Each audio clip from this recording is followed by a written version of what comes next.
اوس راځو ملګرو څنګه کولی شو چې له حسابپې څخه پیسې ولیږو. دا زما وریفای اکاونټ ده، زه هغه ته ورداخلیږم، د ټیک مار انتخابوم او زما وریفای اکاونټ ته چې دا ورداخلیږم.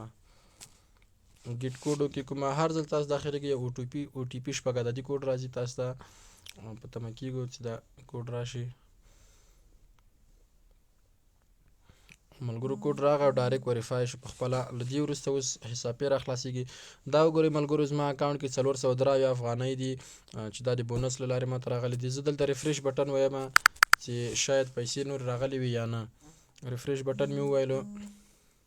ملګرو وګورئ اوس 513 افغانۍ شولې، ځکه زما د یو ملګري چا چې زما له کوډ نه ریفریل کوډ نه استفاده کړې وله هغه وریفیکیشن سوی د 100 افغانۍ هغه ته جمع شي 100 افغانۍ ماته دا ښکاره ثبوت ډېر ښه وشو.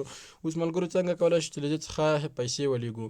راځو بای ایرټایم ته راځو، دلته د پیسو مقدار ورته لیکو کومه اندازه چې دا 25 ده ښه، خو دلته زه 25 افغانۍ د ثبوت په ډول تاسو ته ښیم چې څنګه ولیږم. اوس راځو نمبر ټاکو، همدغه نمبر ته لیږم چې تاسو ته بیا وروسته زه د دې ثبوت هم ښیم. نیکسټ وهو، بس همدومره. دلته له موږ څخه پین غواړي، کله مو چې پین ورکړه ملګرو اوس په تمه کېږو، پروسیسینګ روان شو. ملګرو دلته اوس پیسې 513 افغانۍ دي، خو زه باید ریفریش بټن ووایم تر څو دا پیسې معلومې شي چې آیا رسېدلې دي که نه. هر ځل چې تاسې کومه پروسه اجرا کوئ له هغې څخه وروسته ریفریش بټن ووایئ.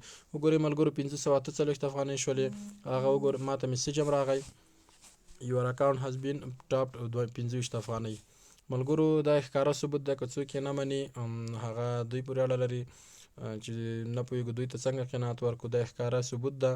دغه زما نورې پیسې دي چې ما له حسابپې څخه رالیږلې دي.